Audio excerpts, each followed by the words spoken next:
Welcome back to Frankly Speaking. I'm your host, Frank. Yeah, ladies and gentlemen, the political right is looking for a little bit of hope here as things continue to fall apart in America politically, as we got divisions at every level, skepticism, confusion, and really what our point in history in America where there's at least half of this country that is lost and confused, right? And I would argue that the political left in their own way is lost and confused, and they're holding on to these disordered passions in many ways, and they think that the political solutions of the left, or at least the left, ratifies a lot of these disorders. And so in many respects, we could say this country is divided 50-50, but really what the elements of the left, the dark elements of the left, I should say, really is almost an entire nation now that's lost and confused in regards to identity, in regards to politics, culture, and as you guys have known, as we've highlighted here, the family is in an utter state of deterioration at this point in history. And so, again, because we are this secular republic, post-Enlightenment republic, and everything comes to us through the prism of democracy. And it is by the will of the people going to the ballot box that we determine all of our values here in the West, right? We go to the ballot box to determine our moral principles and our governing body of laws. And this is how we handle things. In many ways, the election booth is our creed here in America. And as you've seen over the past 50, 60, 70 years, or really since the founding, it has been the election ballot box that has determined who and what we have become as a people. Now, for my friends of the political right, of course, they try and not let it come to that, right? They believe in time-tested principles, constitutional principles in particular, that are supposed to supersede even things at the ballot box. But through time and space, democracy has slowly eroded away at some of those values. And now you got a situation where we have a nation that's been going perpetually to the left. The left continues to gain power, and conservatives now have been completely dispirited, but they're not giving up hope. And a fine example of that right now is writer, doctor, well, not doctor, I don't believe he's a doctor actually, is Victor Davis Hanson, right? Let me pull up this article here. And, Victor Davis Hanson is a political writer on the right. He's been around for a while, and he's very popular on the right and very well liked in a lot of ways. He comes from that classical liberal mindset, I believe. He's a Protestant, if I'm not mistaken. So the post-Enlightenment stuff kind of really fits the narrative that he believes in. But he writes here an article called "Why is the Left Worried Suddenly About the End of Democracy?" And really, Mr. Hanson here highlights all the problems in America over the past few years, right? From dubious elections to the invasion of immigrants from south of the border, to the left trying to destroy the electoral process, or the college electoral process in America, to the trying to pack the Supreme Court, and everything really that the left has attacked institutionally in sort of that tradition of classical liberalism. And it's left a lot of skepticism in the hearts and minds of the American people. You couple that with inflation that's rising and cost of living that's going up, and a lot of this confusion with social issues that a lot of leftists are pushing at grade school levels now, and it's got a lot of Americans upset, and understandably so.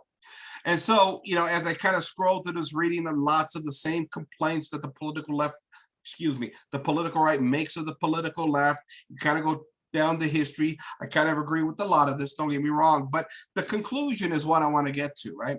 And let me read to you the last 3 lines.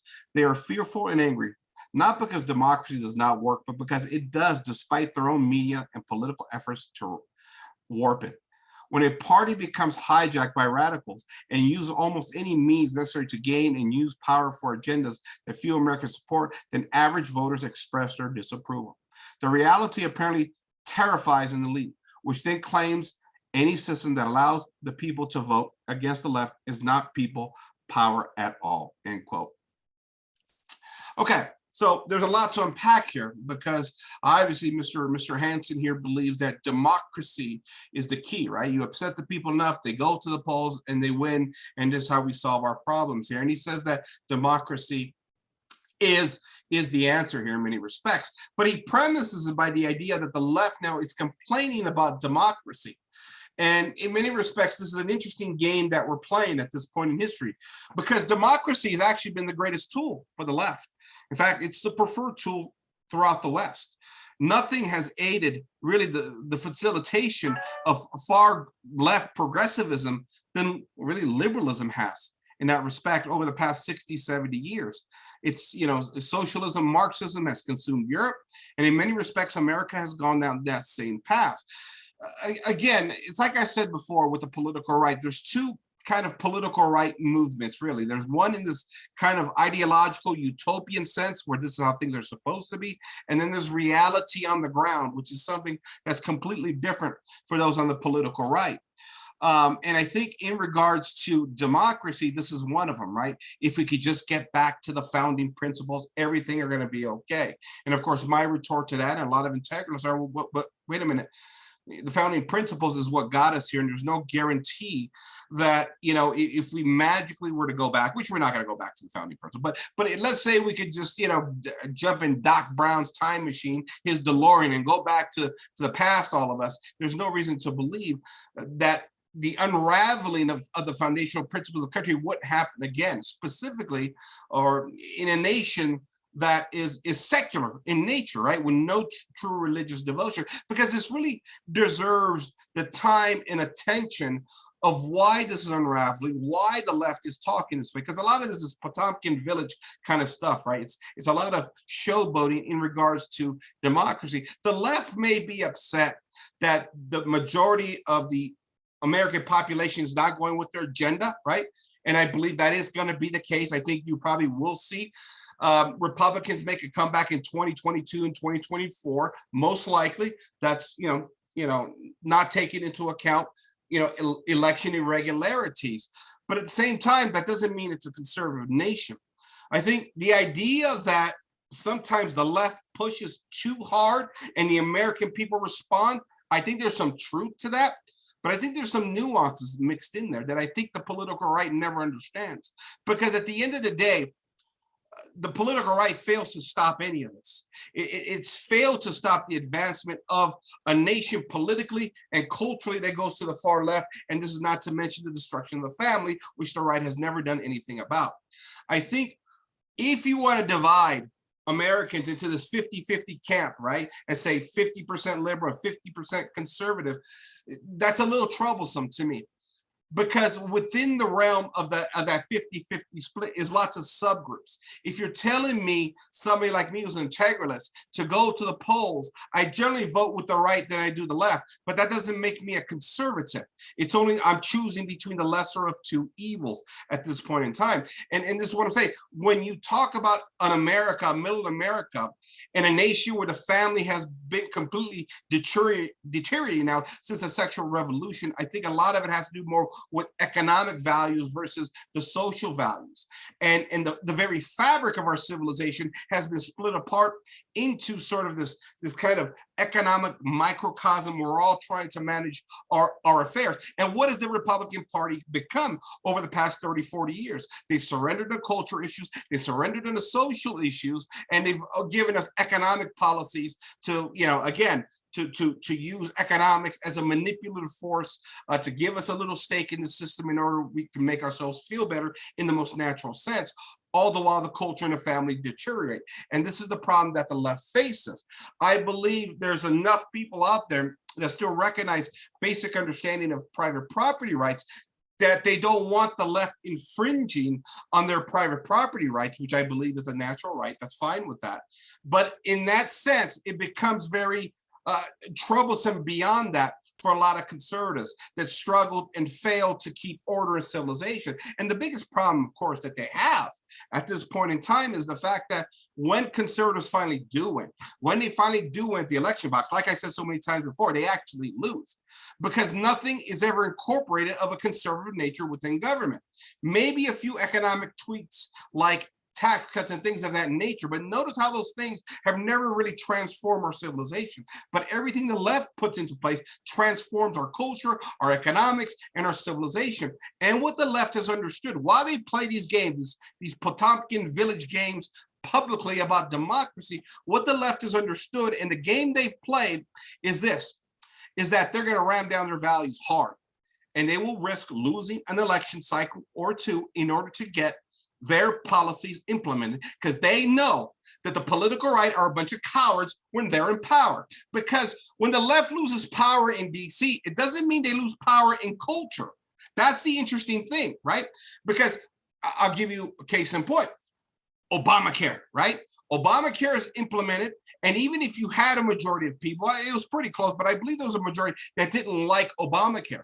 What the left understood is we're going to ram it down your throat, and then when we lose power, we're going to dare you to overturn it while using the media and all the Hollywood and all the forces, the institutions that we have taken over at this point, because the left controls all the institutions, right? Media, government, Hollywood, magazines, and you name it, music industry. We're going to dare you with a barrage of propaganda from the institutions we control. And this strategy works. This is why they're not afraid. You guys are saying here on the right, saying, oh, they've gone too far this time. They've gone too far. Oh, we're going to take back America in 2022, 2024. They want to do this. This has been the plan all along, because they will get through what they want today, just like Obamacare, and they can dare you to change it, to overturn it. And guess what? Republicans, conservatives always fail. They always fail. They never turn things around. That's the irony here. And guess what? Then they put you back in power, and those leftist institutions, right? The media, the press, Hollywood, the music industry, educate. They start to churn the liberal message, the progressive message. They start the slander campaign. They start the malign to the point where, guess what? After 4 years of a Republican president, and this happened with Reagan, now not so much with Reagan, this happened with Bush, and this happened with Trump. You are so exhausted by a campaign to slander the conservatives and the political right and the Republican Party. People throw their hands up in the air. These same people that you claim right now are going to turn out for Republicans, these same people throw their hands up in the air. I'm so exhausted. Can't we all just get along? Can't we just have a change and just get over this and move on? This is what happened at the end of the George Bush campaign, the second term, right? People were so exhausted, they just wanted anybody else. And here comes this unknown candidate with a clean slate, Barack Obama, the first African-American president. It was perfect to fulfill sort of that guilt complex that many Americans have sort of been raised in, and to bring up a candidate that could represent something new and something fresh. Never mind, nobody really knew anything about him. Never mind, he was a far leftist and masked a lot of his principles and ideologies. We could start all over, get over the George W. Bush years, because we were so exhausted after those wars and then this terrible presidency and the media that ran 24-hour cycles to destroy his character. And then guess what? Trump gets elected. And what happens with Trump? It's the same game plan. It's the same game plan. And it's going to be the same game plan going forward. And unless conservatives actually respond on the ground, I'm telling you right now, this dichotomy between ideology and utopianism and what is conservatism on the ground is two different things. Two totally different things, right? The left will probably surrender power, but like we've known about the left for many times, as we're debating all these issues and we're talking about Kyle Rittenhouse, or we're talking about Black Lives Matter, or they're sneaking things through in Congress that we don't see.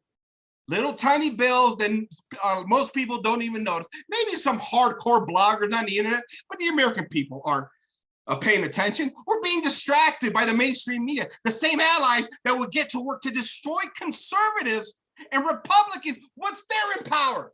They're getting their agenda passed in the dark of the night. And then it's going to come down to conservatives to reverse this garbage at some point. And do they ever reverse it? No,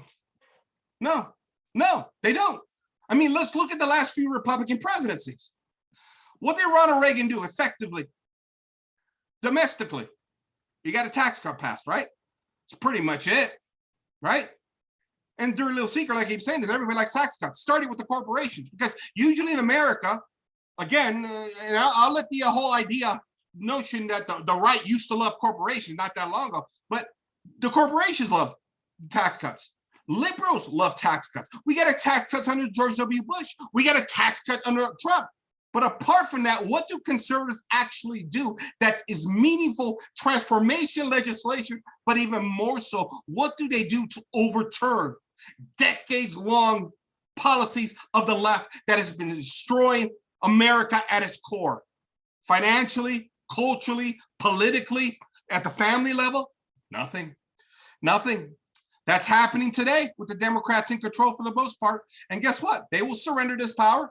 Now, they don't like that they have to surrender it. They don't like that the American people, a majority of them, won't endorse it, but they understand the game plan. And then this throw, it's like it's like a game of tennis, right? The ball is going to be on the court of the conservatives, of the Republicans, and now I dare you, with the media behind our backs and the Hollywood and the educational system and the weight of all the institutions, to turn around these policies that are always aimed with the best intentions of helping the poor and the downtrodden and the little guys. And here come the cowardly Republicans. They're not going to pass a bill that may paint a bad light into them, can they? Because at the end of the day, they got to get reelected. At the end of the day, how they look by the media, the same media that controls the narrative, that controls the story every day, they're going to paint the picture of what they need to paint in order to make their leftist allies win eventually at some point. So how does it go? Americans get tired of Democrats because they push and push and push. They elect Republicans. Republicans get into power and they do nothing. They do nothing. Then they get slandered to a point of exhaustion and the left comes into power. They push more and they push more. And it's a cycle that's over and over and over. It happens. So here we are again. And Victor Davis Hanson is right about this. The American people are tired of this. They're tired of this. Okay. Tell me, Mr. Hanson, what is the answer here? Are Republicans, conservatives actually going to get things done? We're all still dealing with Obamacare. That never got overturned, right? We had a president running on Obamacare, and they were giving the House and the Senate, they were giving it all. They did nothing to overturn it. Oh, we couldn't get that one senator from the Northeast to commit. Oh, so you had a traitor amongst your midst, right? Isn't that convenient? Isn't that always convenient, right? Just like we can't get that one final Supreme Court justice, again, appointed by Republicans to overturn Roe v. Wade. Isn't that convenient for the left, right? Doesn't it always work that way? But the left knows how to whip their people into shape. The left knows how to get the votes in, don't they? To get their transformative policies into civilization to bring about this grand socialist utopia. But for the right, they just quite can't ever get their act together, can they? It's fascinating how it always ends up that way. Like I said, you want me to believe in democracy? Fine. You want to tell me it's the greatest system in the history of the world, and I'm talking to you classical liberals. Convince me how it's worked.